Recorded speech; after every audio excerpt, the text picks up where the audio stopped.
Lionel মেসিকে নিয়ে আলোচনা চলছে, আলোচনা চলবে। গতকাল যে আপডেটটা আমরা পেয়েছিলাম বিভিন্ন গণমাধ্যম থেকে, যে লিওনেল মেসি শেষ পর্যন্ত আর থাকছেন না, চিরতরে জাতীয় দলকে বিদায় জানাচ্ছেন। 2030-এ লিওনেল মেসিকে যারা বিশ্বকাপে দেখতে চেয়েছেন, 43 বয়সটা হবে, পারফরমেন্স যদি এমন থাকে আর একটু পিছিয়ে এসে যদি তিনি প্লে মেকিং এর রোলটা প্লে করেন, যেটা এবার রড্রি করেছে স্পেনের হয়ে, তাহলে আরো একটা বিশ্বকাপ লিওনেল মেসির খেলা অনায়াসই সম্ভব।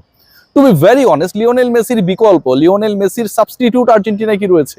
লিওনেল মেসির সাবস্টিটিউট কি গোটা ফুটবল বিশ্বে রয়েছে? নেই রে ভাই।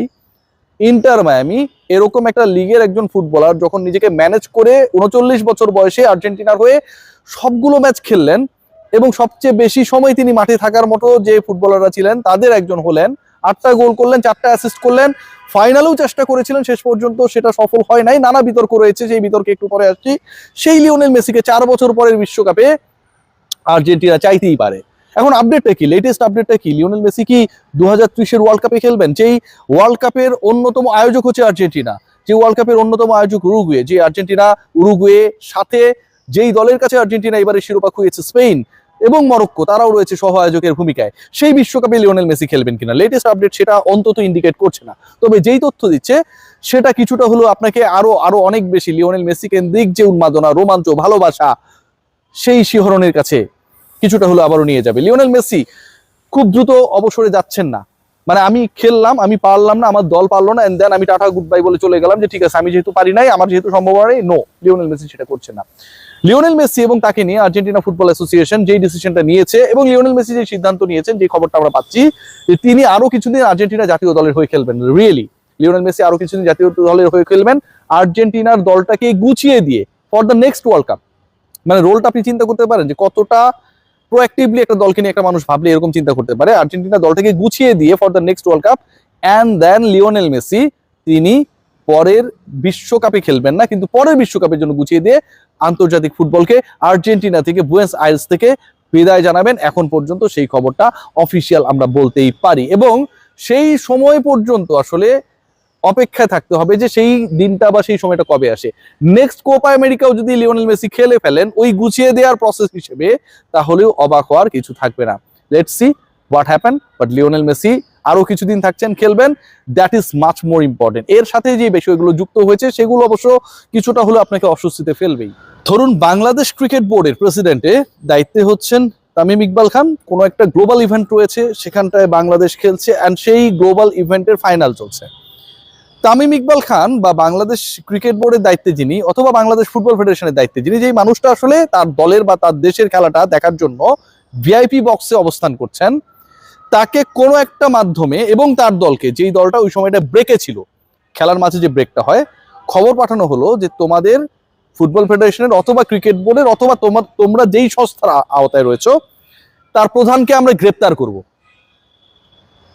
ওই সময় ওই পার্টিকুলার অ্যাথলিটদের বা ফুটবলারদের অবস্থাটা কি হবে? তাপিয়াকে কেন্দ্র করে যে ঘটনা ঘটেছে, যখন ফাইনাল চলছিল এবং সেই ফাইনালে মুখোমুখি হয়েছে Spain and Argentina, Argentine dressing রুমে সেই ঘটনাটা নাকি সবচেয়ে বড় প্রভাব ফেলেছিল, যে ম্যাচ চলাকালীন সময় তাদের ফেডারেশনের প্রধানকে গ্রেপ্তার করা হতে পারে। যখন লিওনেল মেসি শান্ত হও বলছিলেন, সবাইকে খেলায় মনোনিবেশ করার জন্য বলছিলেন, অন্য কোনো কিছু নিয়ে না ভাবার কথা বলছিলেন, এটার ব্যাকগ্রাউন্ডটা হচ্ছে লাউড অ্যান্ড ক্লিয়ার। তার মানে নিশ্চয়ই এমন কিছু হয়েছিল যে কারণে তারা অশান্ত হয়ে গিয়েছেন। যত সময় যাচ্ছে সংবাদ মাধ্যমে এই রিউমার্সগুলো তত বাড়ছে, এবং আর্জেন্টিনার পরাজয়ের পেছনে, অথবা আর্জেন্টিনাকে হারতেই হবে যেভাবেই হোক স্পেনের বিপক্ষে সেই ম্যাচে, অনেকগুলো প্রভাবকের একটা ছিল সেটা। লিওনেল মেসি যখন একা বল পেয়ে, গোলকিপার শুধুমাত্র সামনে, এবং তিনি যখন সেই বলের পেছনে ছুটছিলেন, অনেকে স্লো মোশন করে সেই ভিডিও ফুটেজটা আপলোড করেছেন, আমরা দেখেছি।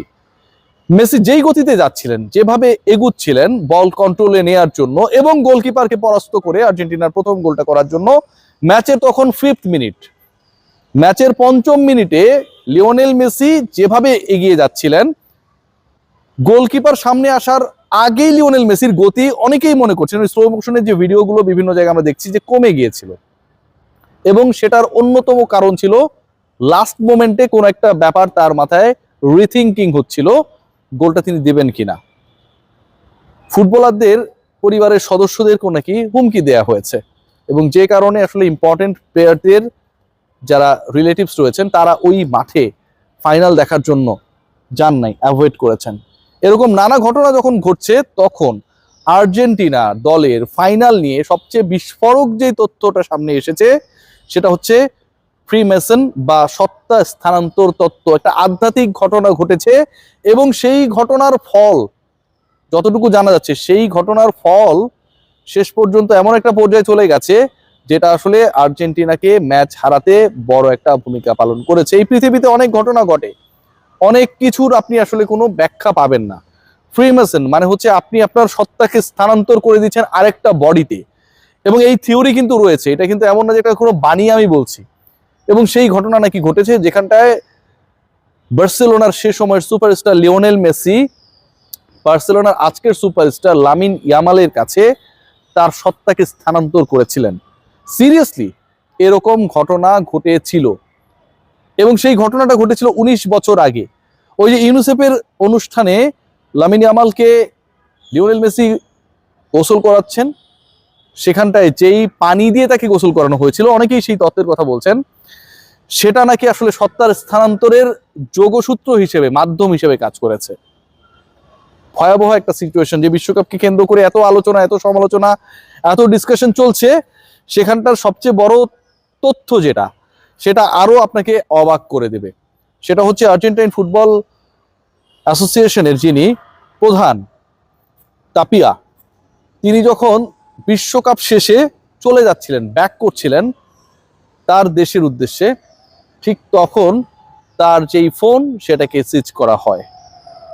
একজন ফুটবল ফেডারেশনের প্রধানের ফোন সিজ করা, তাকে ম্যাচ চলাকালীন, ফাইনাল চলাকালীন সময়ে গ্রেপ্তারের চেষ্টা বা গুজব রটনা করা, এবং সেটা আর্জেন্টিনার ড্রেসিং রুম পর্যন্ত চলে যাওয়া।